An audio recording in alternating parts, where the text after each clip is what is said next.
Саламатсыңарбы балдар? Бүгүн сиздер менен кайрадан көрүшкөнүбүзгө кубанычтамын. Бүгүнкү сабагыбыздын темасы табу жана эвфемизм. Табу жана эвфемизм сөздөрү аркылуу синонимдердин дагы бир байышы билебиз. Табу жана эвфемизм. Табу жана эвфемизм сөздөрү. Эми жазып алыңыздар. Табу сөзү бул полинезия тилдеринен алынган, тыюу салынган дегенди билдирет. Алгачкы адамдардын таяттан тышкары турган күчтөрдүн пайда болушунан сактануу максатында колдонулган диний тыюусу. Табуунун келип чыгышы төмөндөгүдөй социалдык экономикалык себептерге байланыштуу. Анын биринчиси тарыхый жактан байыркылыгы, экинчиси табуу коомдук маданияттын өнүгүшүнүн бардык этаптарында колдонулушу мүмкүн. Табуунун максаты атоо сөздү колдонуудан чыгаруу. Табуунун механизми атоону алмаштыруу, башка сөздөр менен айтуу, атоону өзгөртүп жиберүү аркылуу ишке ашат. Ал эми эвфемизм грек сөзүнөн алынган, жакшы сүйлөймүн дегенди билдирет. Эвфемизм сөздөрү одону кайсы бир чөйрөгө ылайыктуу, бир кубулушка ылайыктуу одоно сөздөрдү жымсалдап, жакшыртып, башка синонимдик байланыштар менен кошуп айтуу. Бул өзү алмаштырган сөз менен биригип синонимдик катышты түзөт. Мисалы, сиздерге мисал иретинде түшүндүрөйүн. Бизде кыргыз тилинде бул эвфемизм сөздөрү абдан көп колдонулат. Өлдү дейбиз, Ушу сөздөн баштасак, мисалы, өлдү. Бул аябай калпыс угулган, орой угулган сөз. Муну кайсы эвфемизм сөздөр менен алмаштырсак болот? Муну көп алмашса, мисалы, дүйнөдөн өттү дейбиз. Дүйнөдөн өттү. Дүйнөдөн өттү дейбиз. Каза болду дейбиз, Каза болду. Каза болду дейбиз. Көз жумду дейбиз. Каза болду. Көз жумду дейбиз. Эми жана башка деп коелук дагы, анан ооз-эки айтып берейин силерге. Мында бизде көп сөздөр менен алмаштырабыз, муну эвфемизм сөздөр менен.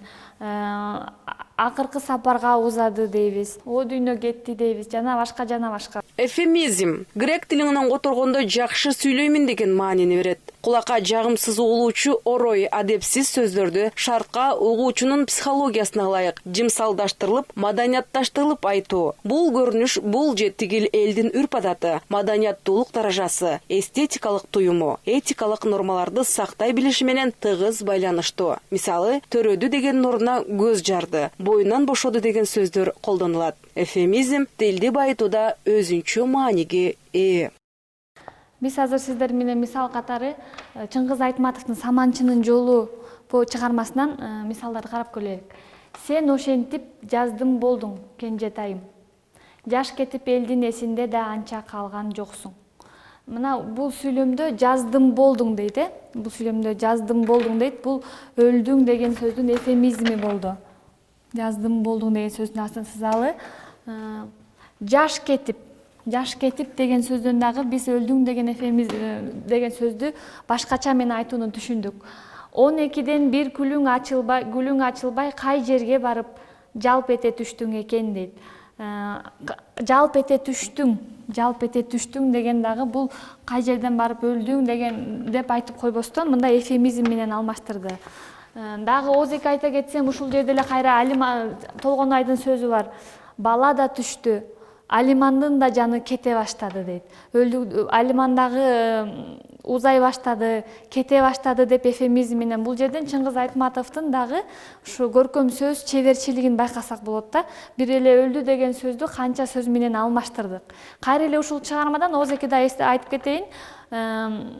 Экөөбүз тең күнүбүз өчтү, айыбыз өчтү, экөөбүз тең окшошкон жесирбиз апа деп Алиман кыйкырды дейт. Күнүбүз өчтү, айыбыз өчтү деген кандай күчтүү салыштыруулар. Азыр мисал келтире кетелик. Дагы адабиятыбызда эвфемизм менен өлдү деген сөздүн берилиши, мисал карап көрсөк, жапасы күчтүү замана, жабыркатты адамды, сен алыстан келгенче аткардык жалгыз балаңды.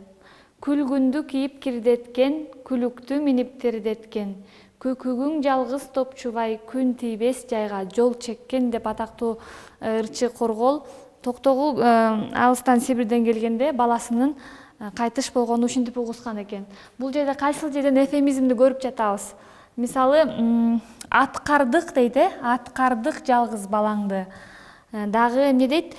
Күн тийбес жайга жол чеккен дейт, күн тийбес жайга жол чеккен дейт. Мында биз ушу жаман кабарды дагы эфемизм менен ушундай учурларда жымсалдап берүүгө болот экендигин көрүп турабыз. Дагы кандай эфемизм сөздөрдү колдонобуз биз тилибизде?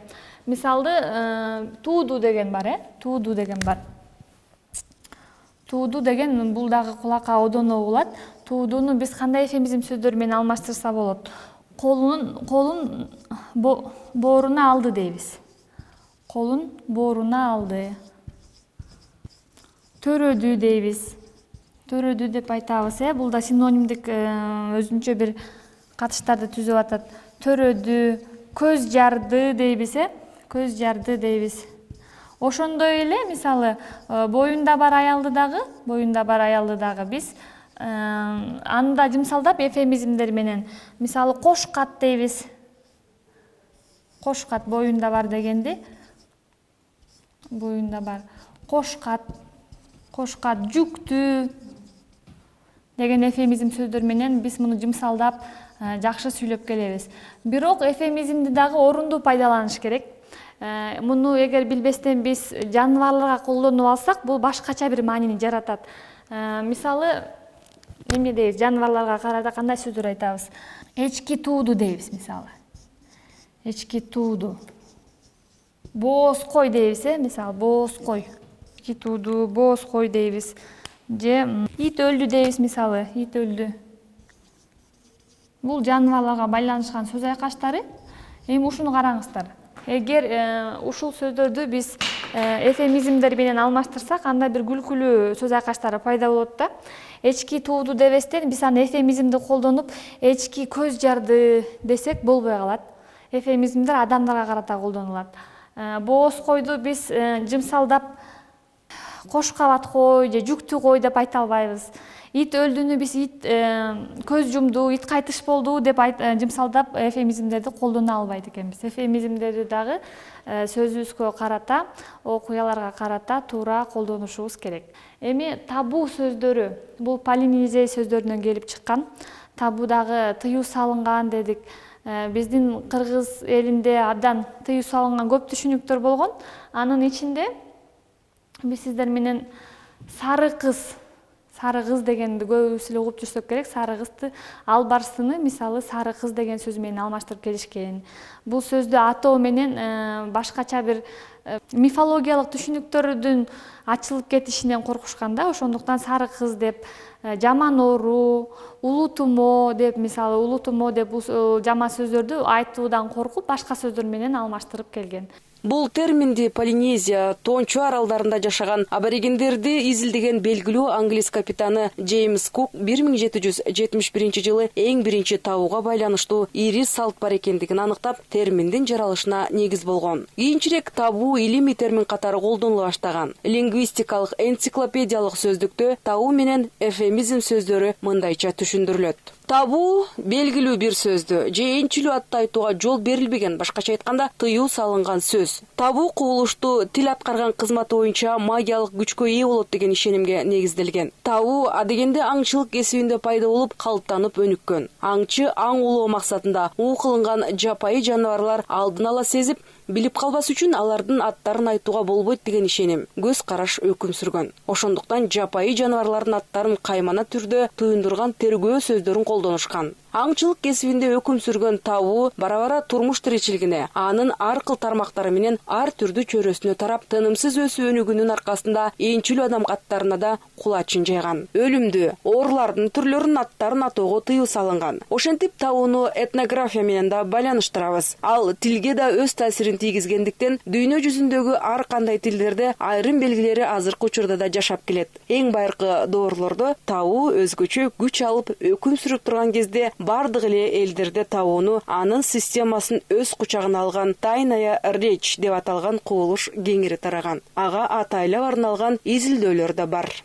Ошентип өз атынан атабастан башка бир сөз менен алмаштырып айтуу бул жамандыктын астын алуу, булардын каарын келтирбөө. Мисалы жаман оору деп айтканда өзүнүн атынан айтса көбөйүп кетпесин, оору көбөйбөсүн, улутумо. Өзүнүн атынан айтса дагы улутумо көбөйбөсүн деп, албашты баспасын деп аны дагы тергешип сары кыз деп коюшкан. Карышкырларда болсо аттан айтпай Кудайдын иттери, бөрү деп ушундай табуу сөздөр менен алмаштырып келишкен. Мына ушу менен балдар бүгүнкү сабакты жыйынтыктайбыз. Сиздерге түшүнүктүү болду го деп ойлойм. Биз муну менен бүгүнкү сабактан табуу жана эфемизм сөздөрүнүн кандайча биздин кыргыз адабиятында көп колдонулат экендигин билип алдык. Кийинки сабактан көрүшкөнчө сак саламатта болуңуздар.